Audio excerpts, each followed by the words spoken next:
Merhaba canlarım. Bugün yine sizlerle harika bir yemek yapacağız. Lezzeti ve tadıyla ünlü köfteli patlıcan sarması yapacağız. Tarifime geçmeden önce kanalıma abone olup beğeni ve yorum yaparsanız sevinirim. Destekleriniz için hepinize çok teşekkür ederim.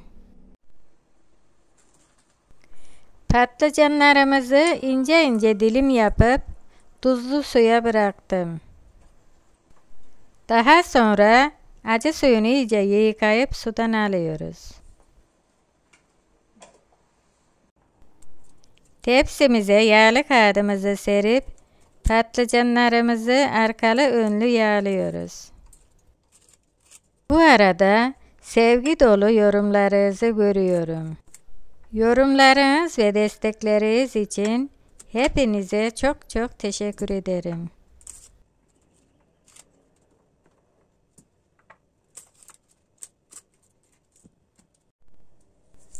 Yağladığımız patlıcanlarımıza çok az tuz ekliyoruz. Yumuşayana kadar biraz fırına koyuyoruz. Bir tane soğan rendeliyoruz.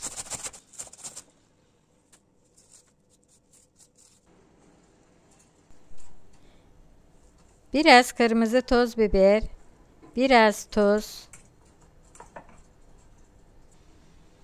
karabiber, az kekik, soğanımızın suyunu sıkıp ekledik. Biraz da bayat ekmek ekledim. Bir tane de yumurta ekledim. Unuttuğum için sonradan ekledik.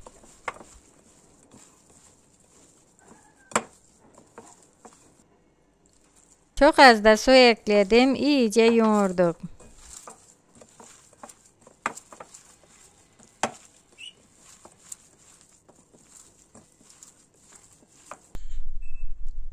Unutmuş olduğum yumurtamı burada ekledim.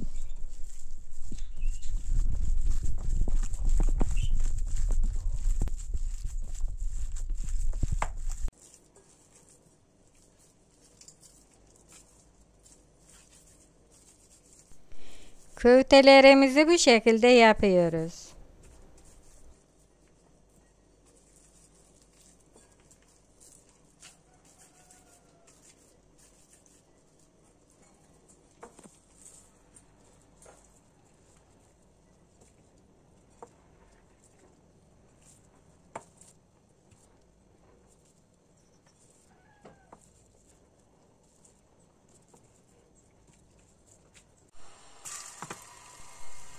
Köftelerimiz çok kızarmayacak şekilde kızartıyoruz.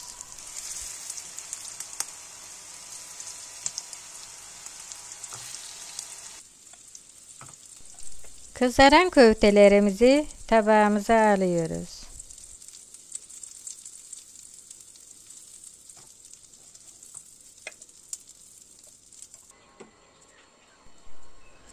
Bu şekilde köftelerimizi patlıcanlarımıza sarıyoruz. Biber ve domates koyup kürdanımızı dikiyoruz.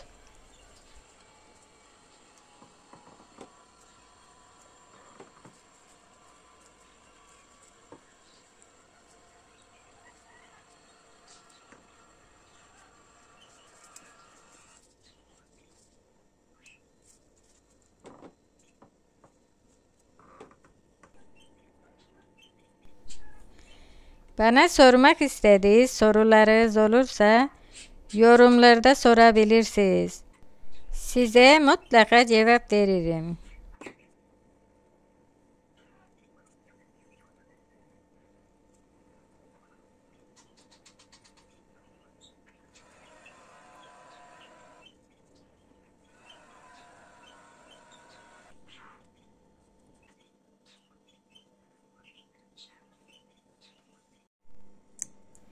Köftemin sosu için biraz domates salçası, domates rendeledim, az biber salçası,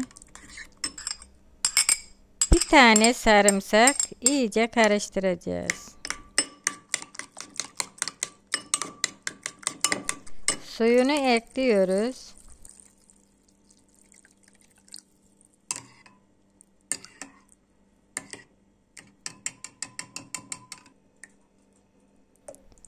Biraz yağ ve tuz ekleyip iyice çırpıyoruz.